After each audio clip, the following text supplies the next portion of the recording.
Welcome to the Capital News. I am your host, Alex Kreitis. Today is May 14th, 2019. Thank you so much for joining me. I hope everyone out there is doing well today. So a few stories we're going to discuss has to pertain to some follow-up to the U.S.-China trade war.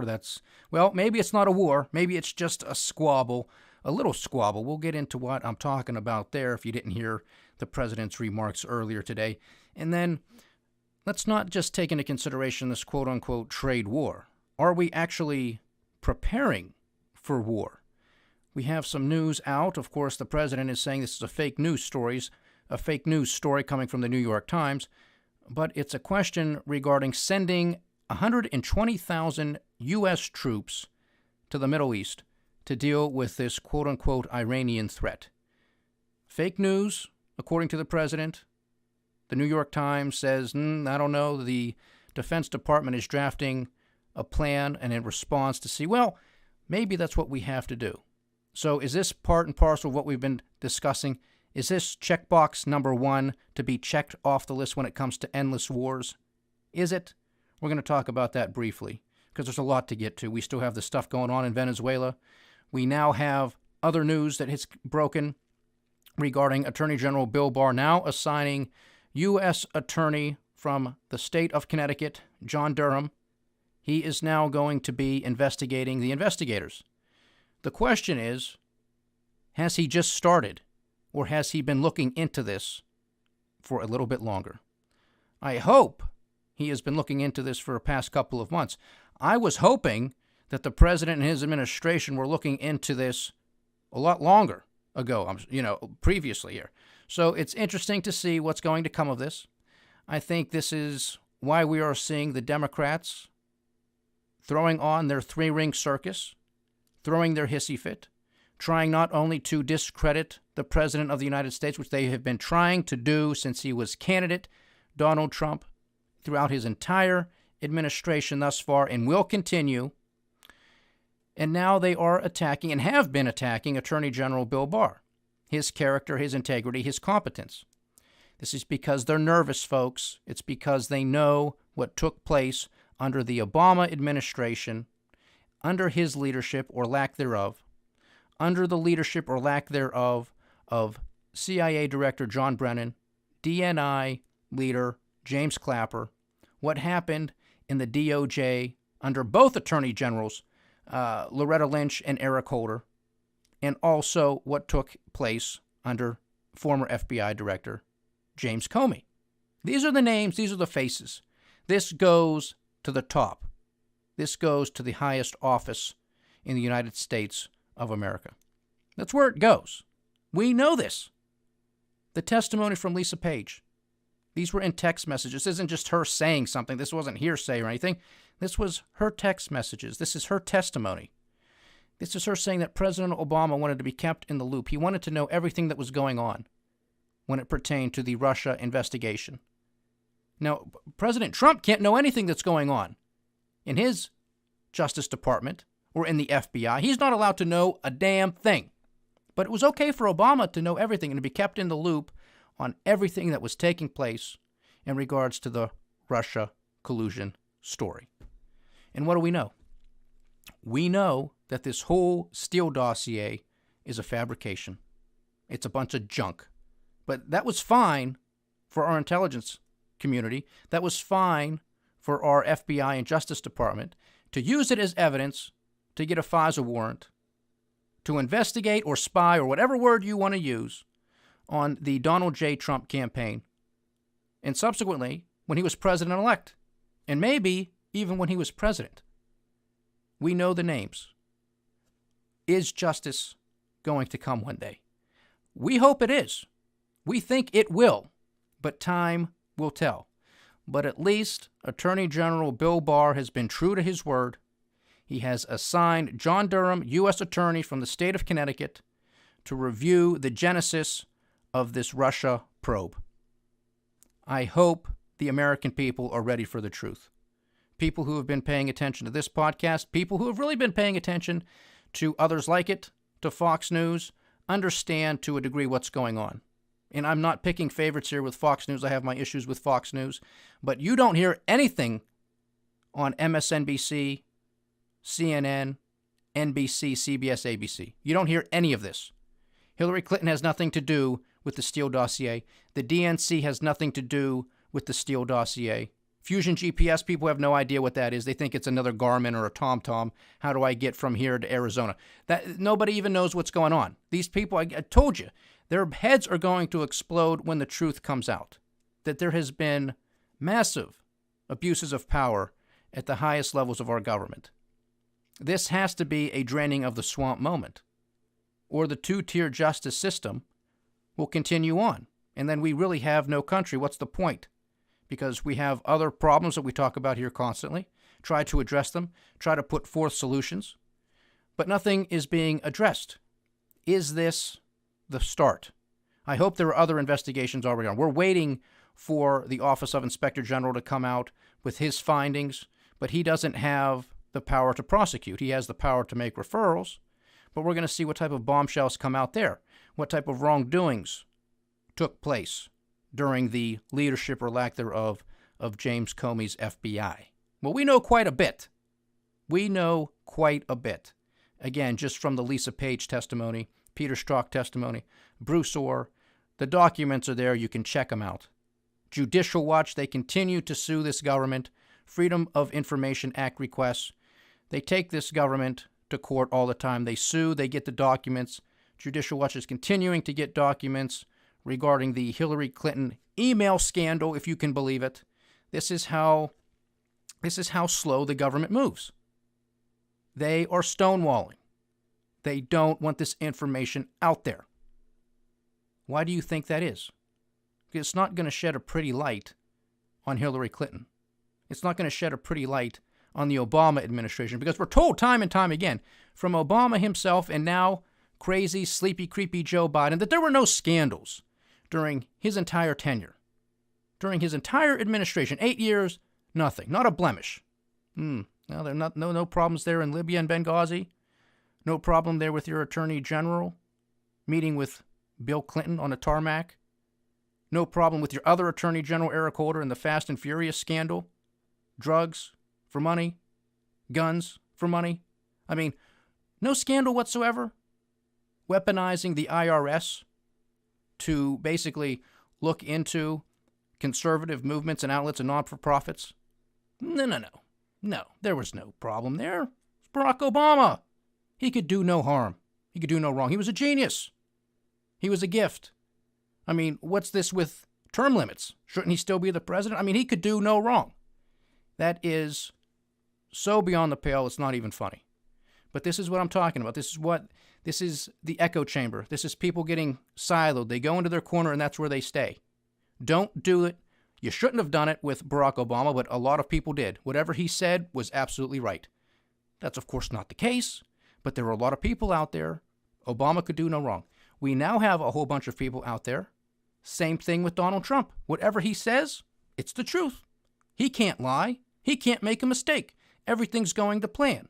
He knows every single thing that's taking place and has a plan for it every step of the way.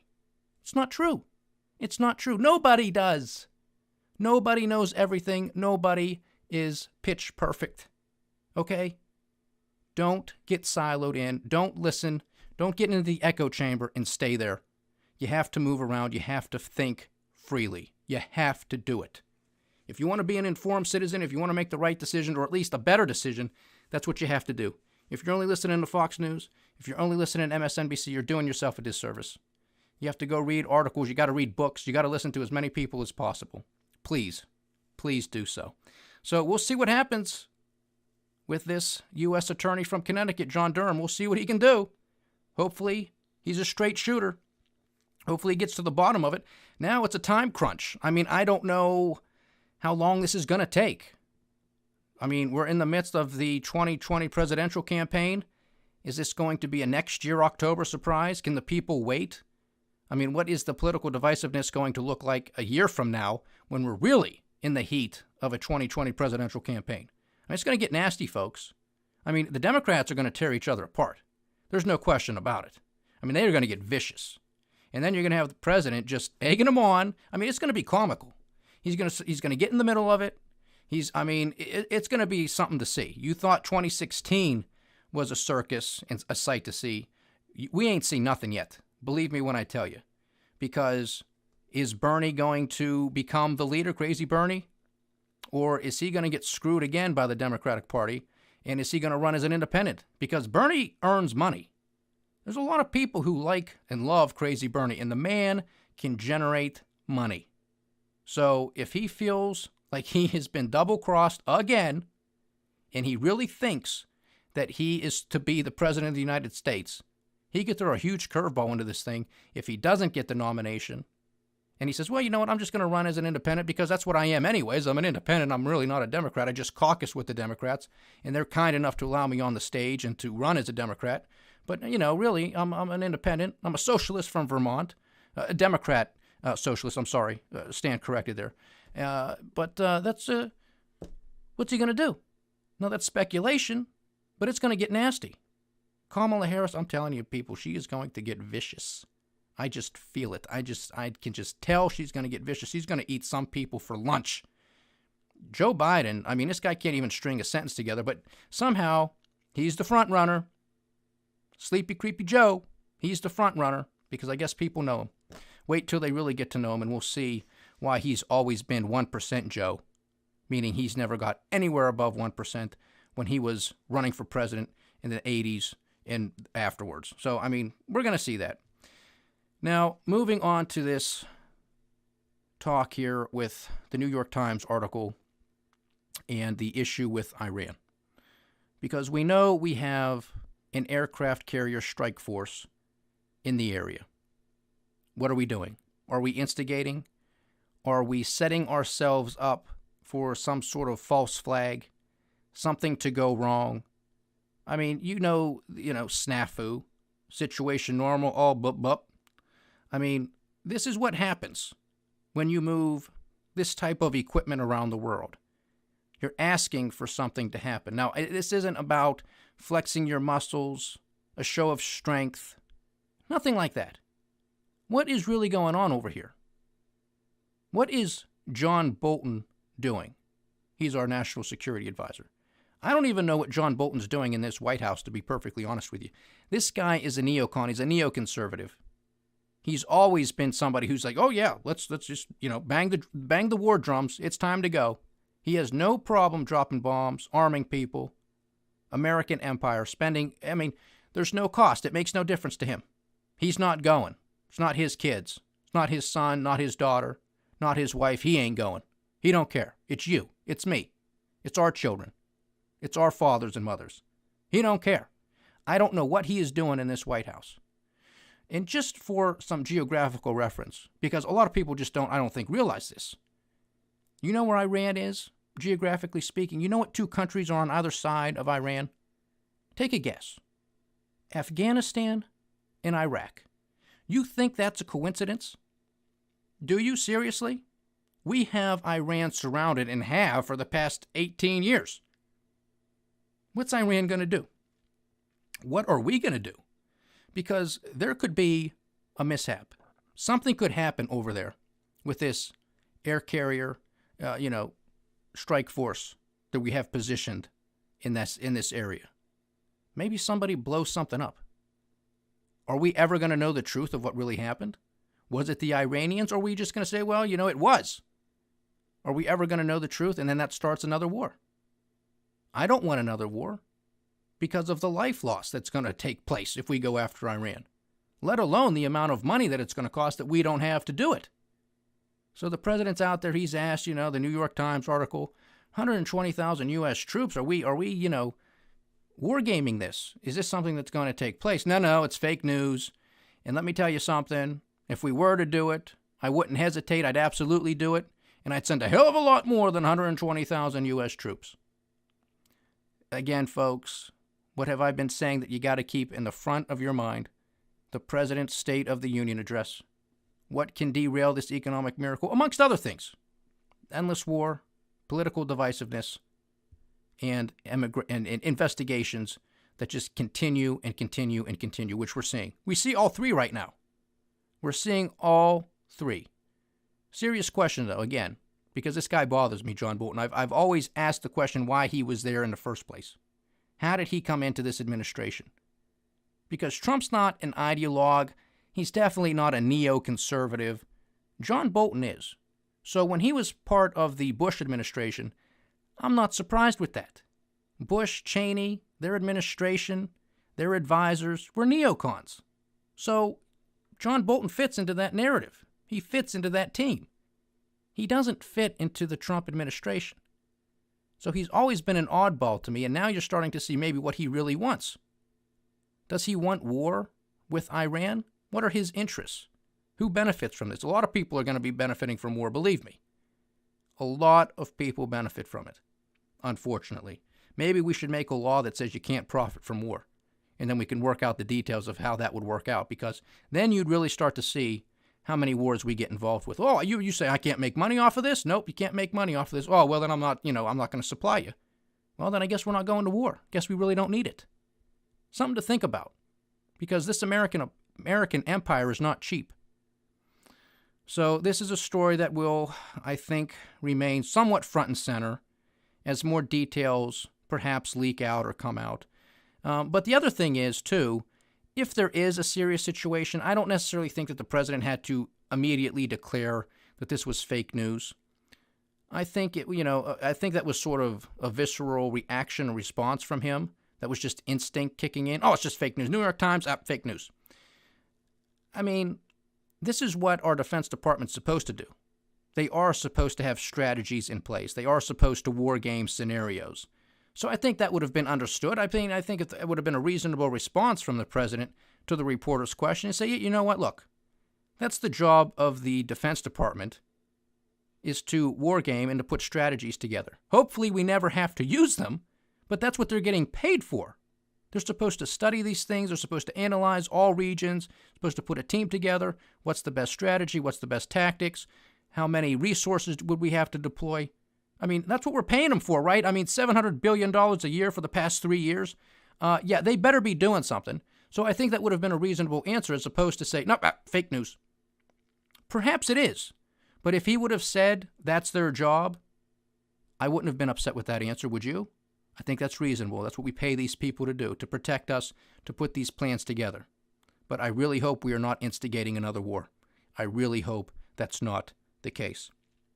Now, getting back to, of course, the trade war, or now, as the president puts it, well, it's just a little squabble with China right now. We're escalating, increasing tariffs. They're escalating, increasing tariffs. We talked about some situations that could take place.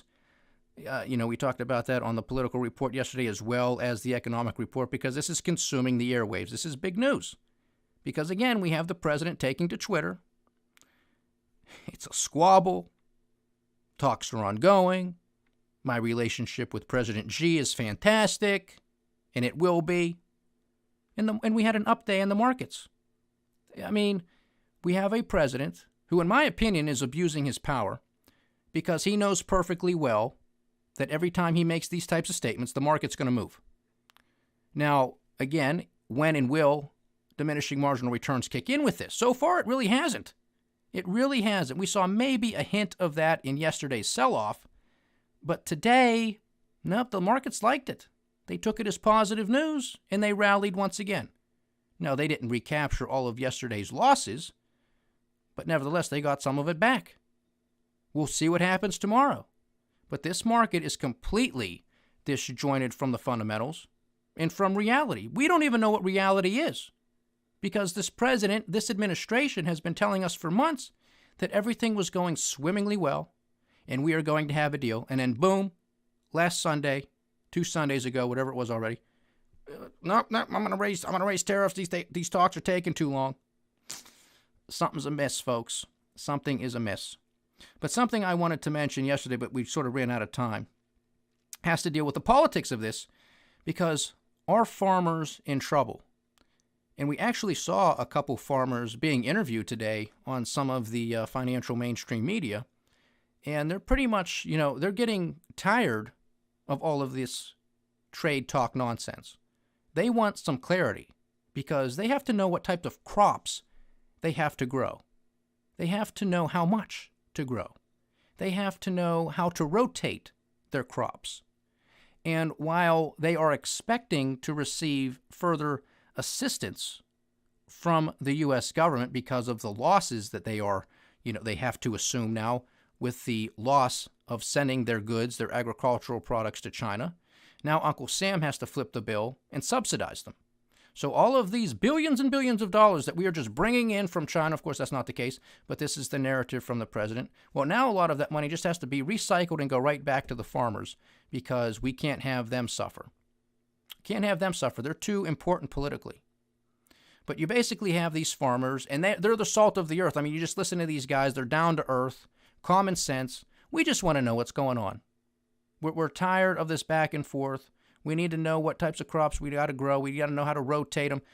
We don't want the handouts, but this is the world in which we live. They understand that what is taking place now should have been done 20 years ago, but because of our leadership or lack thereof for the past 2 decades plus, China's been eating our lunch.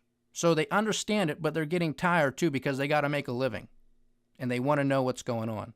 So that's very interesting. Another thing, and this is a tidbit of history here, and of course, not many of us are taught this in school. Of course, I didn't learn this in school either, but you actually have to go out there and read some other books, broaden your horizons a little bit. But this is interesting because history may not repeat itself, but it definitely rhymes, right? You've probably heard that before.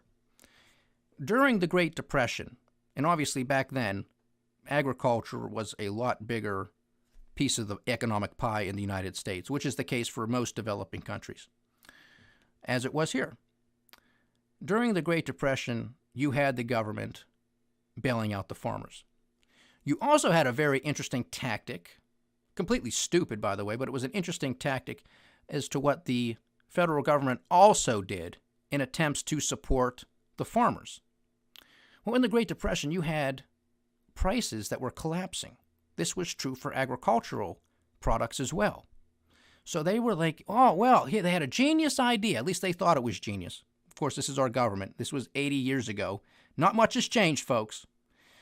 Let's burn the crops.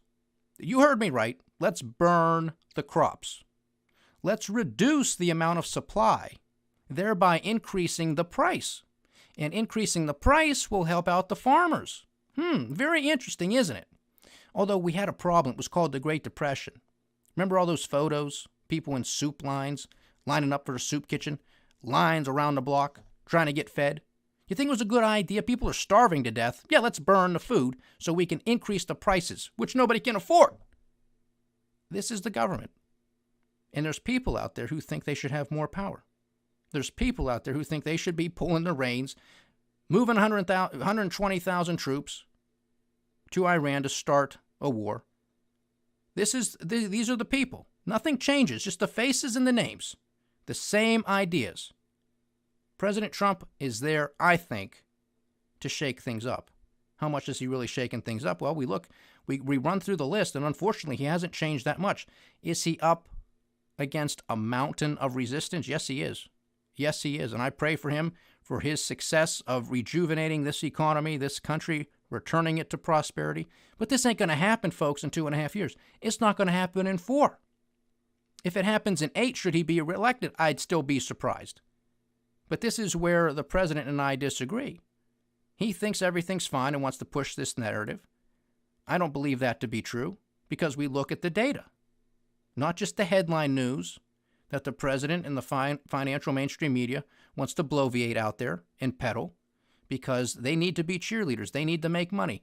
They got advertisers that people need to spend their money and buy stuff. And if they're told what we talk about here all the time, that things aren't as rosy, then people might say, we got to tighten the pocket. Because unfortunately, people just turn on the news and they take it for granted that they're being told the truth. The whole truth. That's it. It ain't it. There's another side of that coin. There's more to the story. That's what we do here at the Capitol News. Provide the other side of that coin. Because you have to know what's going on. Because you have to be prepared. You have to have a plan in place. So there's a lot going on. Are we preparing for war? Are we saber-rattling with the Iranians? What's going on in Venezuela? Are we saber-rattling with the Venezuelans? What's going on with China? Is it a war or is it just a little squabble? And what's going on with the deep state? Are we finally starting to investigate the investigators? I told you it was going to be an interesting summer, folks. I told you there's going to be fireworks. I didn't know some of this stuff was going to come out of the woodwork, but here it is. So stay tuned. Thank you so much for joining me today. It's been a pleasure having you as always. Please like, share, subscribe, get the word out. Leave your comments. We do love hearing from you. This is the Capitol News. I am Alex Koritis. Godspeed.